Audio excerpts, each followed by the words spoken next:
e-tron it looks very similar to last year. Sorry? Though decidedly not so. How are you approaching this year, or the track this year, differently? With every time you come here, the circuit's different. That's the first thing. And with...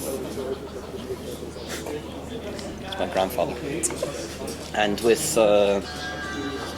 this year, the main sort of difference really is that from Tetra Rouge to Mulsanne, they've resurfaced it. So all the way along the Mulsanne, it's much smoother, whereas before you had probably 15, 20 years of the trucks driving up and down it, so you had little tram lines that weren't so much of a problem in the day, but if it was raining, for example, you get water sitting in them and the car would aquaplane and dance around. Now that's perfectly smooth. And in the chicanes as well, on the straight, it was quite bumpy, especially close to the curbs, and so you would have the car kicking and dancing around and change of grip all the way through the corner. Now that's uniform, and so it's quite a bit quicker, but you have to sort of keep that in mind as a general principle. Also, a year has gone by, and if I take the R18 of last year, we developed it so much between Le Mans and Sebring that it was a completely different animal, and therefore when we go with e-tron Quattro and the philosophy of driving the front wheels and hybrid and everything else, plus that, then you've got a different beast completely. And so the test day for me is a lot about seeing what you've got and how it is. And there's also an element of it getting back into this track, because now, if I think of the first time I came here, 97, on a qualifying tyre, which was a one-lap special, on low fuel, you would sort of get a 3-minute 45 out of it. Now in the wet, we're doing 3:36s. Now in a dry race time is a 3:26 or something. But our top speeds are actually slower now than they were then. We're probably 15 miles an hour, 10, 15 miles an hour faster back then on the straight, which means that we're so much quicker in the corners. So your brain has got to build up to that corner speed, because it doesn't see it anywhere else unless you're maybe doing the Indy 500. That's probably the only place where you can sort of see that, and it's not French scenery that's flicking past you. So there's quite a lot of things go on in the test day. Once you get here for the race, it's a little bit more calm. You've got a bit more of a structure. You know roughly where you are, the good and the bad, and what you're going to work on to try and improve for the race. But the big variable is that big cloud above Le Mans, which tends to sort of hang around and deposit rain every now and then, and that's something that you've just got to take it as it comes. The week looks like it will be a bit wet, maybe a little drier for the race, but... Yeah, you say that though. When my wife, I didn't look at it actually, but my wife on Saturday passed, she looked at the weather forecast and it was torrential rain for the complete week. And I look outside now and it's bone dry and there's a bit of sunshine. But when we left Le Mans, which is 3-4 miles away, it was absolute torrential downpour on the way here. Got to the circuit and it was like a different country. So as much as the weather forecasting said that, and I've looked at a lot of them around here, I don't actually trust them. I don't have much feeling for the general weather forecast, and our weather forecasting is what I put a bit more faith into. You didn't see much rain last year here, no. At least. How will heavy rains affect, even just being in a close up? Forget the fact that you're at an e-tron already this year, but the close top in general. A bit different. If I take close to an open car, you don't get physically wet inside the car. You don't, to be honest, in an open car get that wet. It's more if you're sitting behind the safety car when you're going really slow, you do. But when you're driving normally, it's not too bad. The vision for sure isn't as good, because you've got a windscreen and a windscreen wiper as opposed to, a visor. However, that's just one of the factors that you'd sort of have to deal with. In terms of the balance of the car, in the last time that I drove an R18 in the wet was in Zhuhai at the end of last year, when it was pretty wet, and Zhuhai is probably 180 degrees away from Le Mans. All the corners are hairpins in first gear, not fifth gear, big man's corners. I haven't driven the e-tron Quattro in the wet.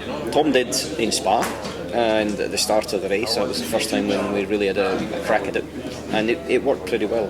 But here's a slightly different animal to Spa again as circuit, but I think the general principle is that it won't be hopefully too big a transition, but we do have to get more experience with it in these changing circumstances. You mentioned the cornering speeds being so much higher now, and the top speeds not as much. How much does that affect the way you approach traffic? Traffic has always been a strength of yours, being able to get through. And I think, to be honest, that doesn't. But it does actually. Yeah, it does, because when you're against a GT car, for example, if you're 30 miles an hour quicker down the straight, you tend to overtake more of them on the straights. However, if you're roughly 7 miles an hour quicker, then percentage-wise you overtake less. But when your cornering speeds are that much quicker than they used to be, it means that there's a bigger number of times that you're overtaking in corners. And so therefore, it changes the perspective of it a little bit. I think the bigger factor, though, or as big a factor, especially in other races, the WEC races, for example, is the fact that now the difference between winning and losing the margin is so little that you can't afford to breathe the thought that much, because if you do it 3 or 4 times, you've lost the race. Not, 3 or 4 times over the course of the race, but in your stint, you've kind of lost the race. It's so finite that you kind of have to get stuck in. The other thing is that there's more cars on the grid.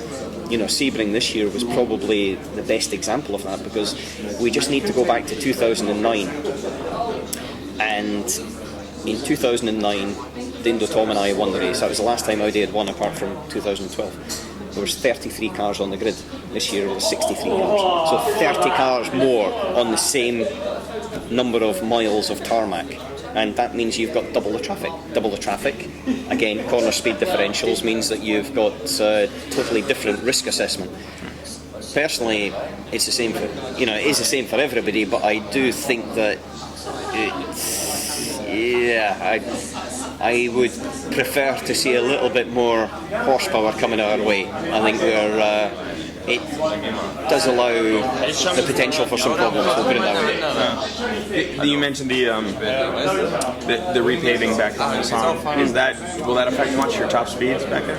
No. What it does is it affects the braking point, and it affects the cornering capability. But to be honest, we're getting to a VMAX anyway, and we gear for that. Our aero is built for that, so it doesn't really change too much.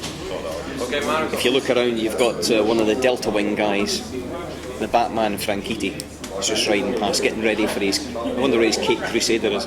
But the straight line speed doesn't get affected by that. How do you think they'll do? I don't know. Other than stopping all the crime that happens. When I saw the thing run at Sebring, I was surprised, but I was out there like everybody else was, seeing if it made it round the first corner, which it did. We saw it testing after Sebring, and it did a 23-lap stint, which impressed me. It wasn't necessarily that fast, but it was fast enough that you think, okay. And the test day here, they ran a lot more than I thought they would. So the reliability was a lot better than I thought, and the lap time was a lot better than I thought as well. When I came, the thing was, I came up to, it was Marino was in the car, and I came out the second chicane up towards Mulsanne over the hump, and as I'm sort of overtaking him, he's stuck to the right, I'm overtaking him, and I just kept looking at the car, and it was just like, it's on this circuit, it just looks so different. You're just sort of thinking, Christ, corner's coming up, better start focus. It's probably a test into the unknown for them. We've done endurance tests, we've ran our 30 hours, we know roughly where we are. For them, I think once they get past hour 2, they're into a completely new environment, and hopefully they do quite well, because there's some good people behind it, and it has brought a lot of interest to this race and this sport that wouldn't have been there, and I think it's appealed to a different audience. My son's 7. He watched it on British Newsround, which is like a kids' TV programme, and the fact it was on a kids' TV programme in the UK saying, look at this car, it's like a Batmobile, I think that's fantastic.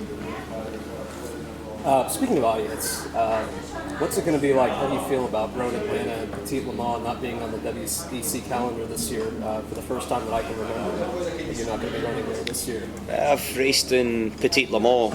In fact, I was there at the first one in 1998, and that was a superb race. I didn't think then that Don Panos would be able to get all the manufacturers together and to bring a championship together. But that was the instigator for the American Le Mans series, and for Dindo and I especially, it's been a race we've really enjoyed. It's been a race that we've had a lot of success at, and it's a race that's developed from that embryonic 1998 to 120,000 fans. It's a pilgrimage, and it's special. And I was personally, and I know Audi was as well, disappointed that it wasn't on the WEC calendar. Unfortunately, it's not a race that we can just additionally do. So it's sad that we won't be there. We'll be there in spirit without doubt, and I would like to be there as a driver, I can tell you that. Unfortunately, it can't quite work out this year, but hopefully in the future it will come back in, because these iconic events, and even though it's only sort of 12 years old, 14 years old, they become events for everybody. You just need to drive around and look at the fans that are there and the drivers that have came back and things like that, they're pretty special. And Road Atlanta's a bit of a man's track. It makes you work for your living, and that's the sort of circuit that I enjoy personally. I think you're running late at this point. Thanks for giving us an interview. Yeah, by the way, it's past 3 o'clock, and it's double time after 3 o'clock, just so you know. So, do I send invoice to you, or who? Sure. How does it work that way? Yeah, probably me. Yeah, okay. And cash? Yeah. I don't want any dollars, by the way. No American dollars? That might be the only thing that's worth anything. The euro, it's not going to... You don't like definitely euros. no. Maybe. No, I tell you. Pounds? Scottish pounds, that's what we'll have in the future. Scottish pounds with our Scottish passport. That's what we need. Thank you very much. Aye, no problem. Pleasure. Everybody wants to be Scottish, you know that. It's right here. It's true. I'd like to be Scottish. Yeah. He wants to be Scottish. Chris wears dresses anyway, so he's nearly Scottish.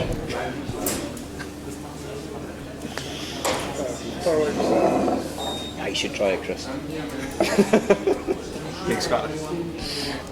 Whatever.